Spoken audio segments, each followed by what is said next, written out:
things there. Don't, as intellectuals and graduates, don't believe in jargons. Learn to simplify things. Simplicity is power. And I can tell you that from my ministry point of view.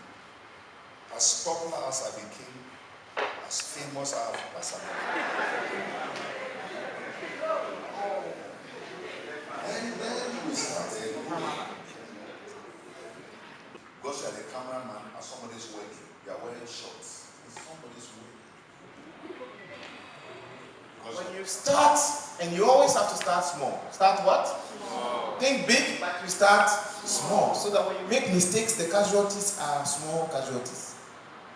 But if you learn to volunteer, to serve others, you will then make the path of you becoming great and significant. So that is what I will tell you. In your volunteering, by the sheer service, the person may look at you and say, what do you really want to do? You also want to do this? Okay, I have a piece of land here.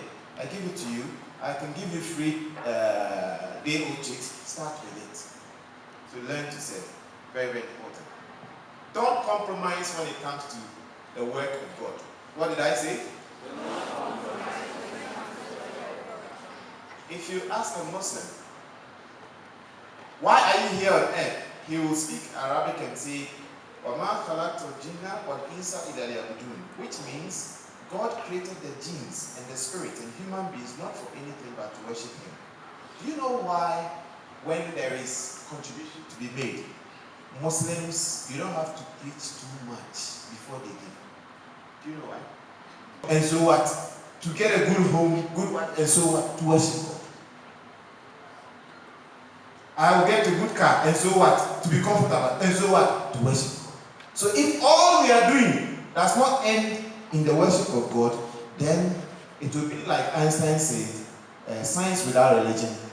As students, as academics, as intellectuals, we should learn to do subject, read subject, learn subject that will be profitable and beneficial to our community. The reason why a lot of students finish or a lot of graduates don't have a job is because they don't really understand the system of the paradigm shift that will go in. And this paradigm shift help people to even create jobs. And it will interest you to know that there are subjects we take these days. That's because the subjects are common for everybody. We're not able to build a society that can make it effective. So we'll lessen this burden of joblessness. Let's learn to apply certain subjects. And I made instance as to how we have privileges to learn French and other languages. We don't learn it. We are privileged to build computer. You don't have to be a computer student to be a computer literate. If we can do all this and put it together, we can affect the society, and then we can know how to build a nation that we can contribute to the nation, not always waiting for what the nation can do for us. And that's moving forward as people. We should learn to put a value on what we have, so we cannot be ordinary people. So learn to break the 5 ways that breaks any paradigm. And the 5 ways that we should recapture your intentions. Our intentions are our goals. An intentional change you mentally. Now that you have recaptured your goals, I also said that you can intentionally alter the ways you see things to be yourself. And also we should educate ourselves. We should try as much as possible to be self-educated. In paradigm shift, we should learn to look at the transition, the paradigm of transition, to be able to look at our environment, study our environment, know what is useful to our environment, not just be ordinary. Then I also give 5 keys that are very important. These 5 keys are that 5 keys paradigms are: number 1, individual differences; number 2, group behavior; number 3, organizational behavior; number 4, human factors; and then finally the cognitive sciences. That's when we understand our paradigm shift, we are able to shift from what we have built on to the next level. As much as possible, we as individuals should learn how to build our level. So in paradigm shifts, it's change of mind, change of environment, change of situations and also being able to go through what we call transformational changes in society so it can be effectively used in our community and be useful. Bless you too, sir. Bless you. The inscription on it. For your compassion, truthfulness, and dedication to transforming lives, we say thank you. How you go the extra mile to push people to purpose is deeply admirable, and I appreciate it. And words of wisdom, you have touched our lives and inspired us to live a purposeful life. We say God bless you. Amen.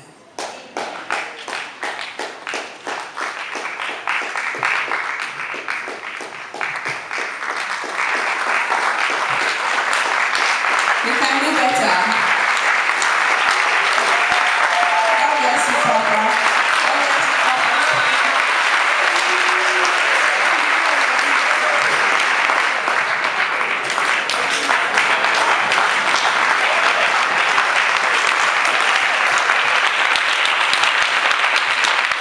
It's deeply admirable and appreciated. Through your resilience and words of wisdom, you have touched our lives and inspired us to live a purposeful life. God richly bless you and is giving to Her Excellency, the Reverend Lillian San Ado.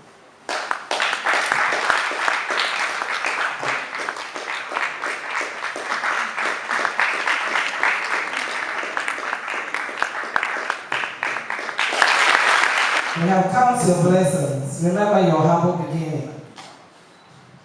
When you remember where you are coming from, you have the benefits of appointed.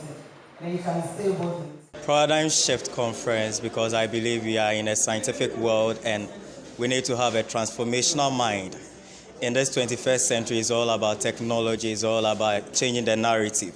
So I thought it wise together with my team that if there is any topic that is worth addressing, it should be paradigm shift. Why paradigm shift? We have a lot of people, they are still living in 21st century, but they are doing things like they used to do in like 20 years ago, 30 years ago. And we thought it wise that no, about this time and age is about transformation, it's about change. And if you need to change, or if you need to be transformed, just as the Holy Book says, you need to be transformed by the renewing of your mind. So until you renew your mind, you can't be transformed. Before you can have a shift, there needs to be a paradigm. And that paradigm, it needs to be readjusted. It needs to be shifted for you to walk into purpose, for you to walk into whatsoever thing that you've been called for.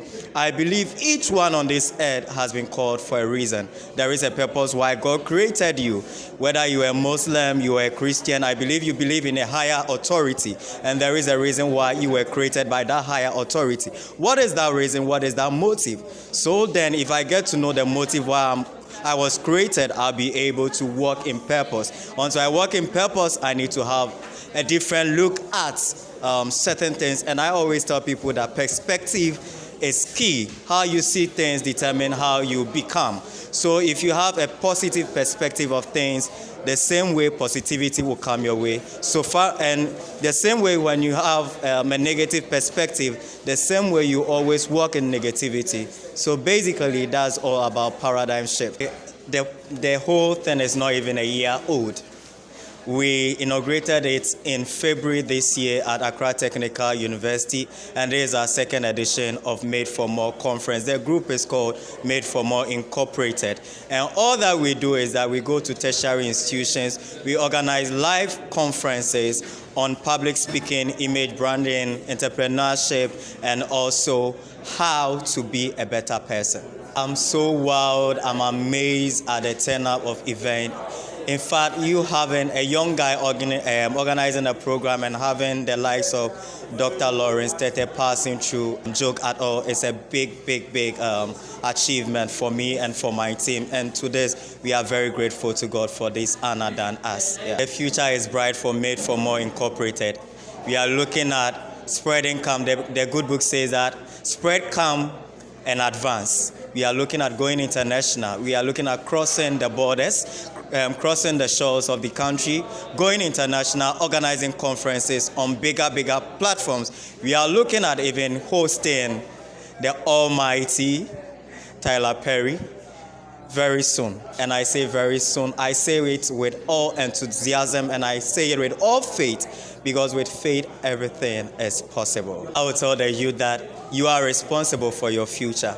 No one is responsible for your future. You need to take the future into your own hands, shape it the way you want it to be, envision yourself where you want to be in the next year, in the next 2 years, and believe you me, everything is possible. If a guy from Kwai Bibrem district and nowhere can start this, then my brother, my sister, you have no reason to give up. The sky is the starting point. You can't be influential when you don't have knowledge. We have a lot of people, they have the money, they have the influence, but they talk trash. So you are who you are based on the words that comes out of you. The good book says that out of the abundance of the heart, the mouth speaketh. What do you have on the inside of you? You can speak wisdom when you acquire knowledge. And knowledge is not just acquired in the four corners of a school or in a classroom. You acquire knowledge from all spheres of life. So you need knowledge, you need experience, you need all in order for you to be influential. Today on social media, on TikTok, we see these people, they call themselves influencers. But to what extent can their influence last? There is a time coming that in the next 10 years, when you are looking for these people messing around on TikTok and all of that, exposing themselves, they will be nowhere to be found. The influence is limited. Why? It is not based on knowledge. It is not based on what we call power. It is not based on action. What is action? Your action is being driven based on the knowledge that you have acquired. You can't put in action when you don't have any knowledge. This whole paradigm shift thing came into being, or this whole made for more incorporated thing came into being based on the knowledge that we have and also the steps that we took. That's where we are here today.